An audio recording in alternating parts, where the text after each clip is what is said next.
नहमदुहु व नुसल्ली अला रसूलिहिल करीम अम्मा बाद। शब बरात की फजीलत और हकीकत के हवाले से हमारी गुफ्तगू चल रही थी। आज की इस नशिस्त में माह शाबानुल मुअज़्ज़म के हवाले से चंद अहम बातें ज़िक्र होंगी। नंबर 1, माह रमज़ानुल मुबारक के रोज़ों के अलावा सबसे ज़्यादा रोज़े अल्लाह के नबी सल्लल्लाहु अलैहि वसल्लम माह शाबान में रखा करते थे और उम्मत मुस्लिमा को इसकी तरगीब भी दी है। लेकिन निस्फ शाबान के बाद रोज़ा रखने से बाज़ जगहों पे मुमानियत भी आई है। वो इस वजह से ताकि रमज़ानुल मुबारक के लिए बंदा मुकम्मल तौर पर चाको चौबंद हो जाए और चुस्त हो जाए, तबीयत में निशात हो, सुस्ती ना हो और रमज़ानुल मुबारक का इस्तकबाल हो। इसलिए अगर किसी बंदे को सुस्ती या गफलत नहीं होती तो 27 या 28 शाबान तक मुसलसल भी वो रोज़े रख सकता है। लेकिन अगर तबीयत में सुस्ती और काहिली आती है तो फिर निस्फ शाबान तक रोज़े रख ले। निस्फ शाबान के बाद फिर रोज़े न रखे, फिर रमज़ानुल मुबारक के रोज़े रखे जाएं।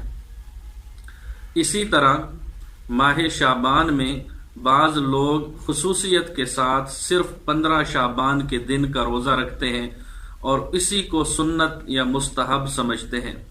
याद रखना, 15वीं शाबान का रोज़ा ये कोई सुन्नत या मुस्तहब नहीं। हाँ, अलबत्ता जो लोग अय्याम बीज के रोज़े रखते हैं, जैसे 13वीं, 14वीं और 15वीं का रोज़ा, तो इस एतबार से अय्याम बीज का रोज़ा समझते हुए अगर कोई रख ले तो इसमें कोई हर्ज नहीं, ये सुन्नत कहलाएगा। लेकिन मुस्तकिल 15वीं शाबान का रोज़ा ये कोई सुन्नत नहीं। ऐसे ही हफ्ते में 2 दिन पीर और जुमेरात का रोज़ा मसनून है। अगर शाबान की 15वीं पीर या जुमेरात को आ जाए और कोई रोज़ा रख ले तो ये रोज़ा भी मसनून या मुस्तहब कहलाएगा। लेकिन 15वीं शाबान का खुसूसियत के साथ मुस्तकिल कोई रोज़ा मसनून और मुस्तहब नहीं। नंबर 2, माह शाबान की 15वीं शब यानी शब बरात में ज़्यादा से ज़्यादा नवाफिल का एहतमाम करना चाहिए। लेकिन नवाफिल के लिए एक बात जहन में रखनी चाहिए कि नवाफिल के लिए बेहतर ये है कि नवाफिल घर पे अदा हों, मसाजिद में अदा न करें। इसलिए कि अल्लाह के नबी सल्लल्लाहु अलैहि वसल्लम ने फरमाया, इजालू फी बुयूतिकुम मिन सलातिकुम वला तत्तखिजुहा कुबूरा, कि अपनी कुछ न कुछ नमाजें अपने घरों में भी पढ़ लिया करो, अपने घरों को कब्रिस्तान न बनाओ। तो मुहद्दिसीन ने लिखा है कि बंदे के लिए बेहतर यह है कि नफली नमाज या सुन्नत नमाज अपने घर में ही अदा करे।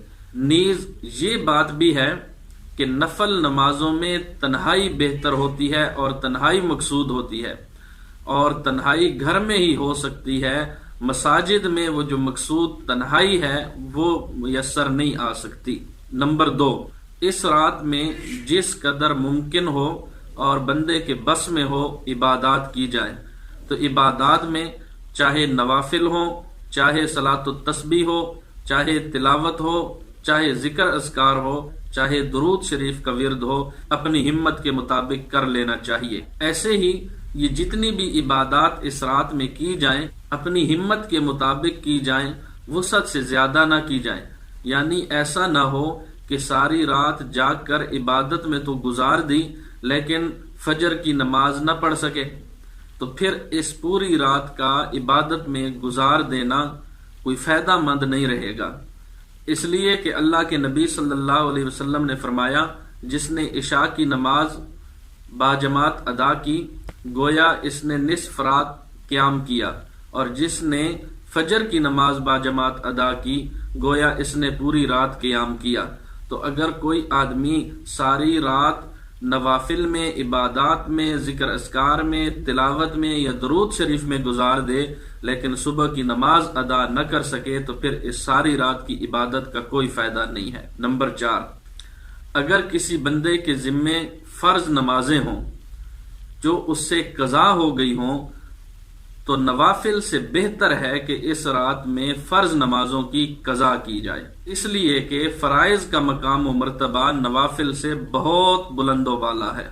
ऐसे ही बाज लोग ये समझते हैं کہ اس رات میں محض جاگنا بھی سنت اور مستحب ہے، کوئی عبادت نہ بھی کی جائے لیکن اس رات کو جاگ کر گزارنا ضروری ہے۔ یاد رکھنا اگر اس رات میں کوئی خاص عبادات وغیرہ نہ کی جائے تو محض جاگنے کا کوئی فائدہ نہیں ہے، جاگنے کا فائدہ اسی وقت ہوگا کہ جب جاگتے ہوئے عبادات کا اہتمام کیا جائے۔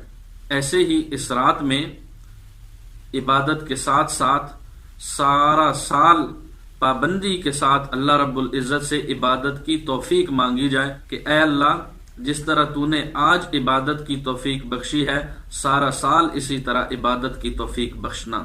اسی طرح ایک اہم بات کہ اس رات میں عبادت ہو یا نہ ہو، خاص کر گناہوں سے بچنے کا اہتمام ضرور ہو کہ کم از کم اس رات میں کوئی گناہ نہ ہو۔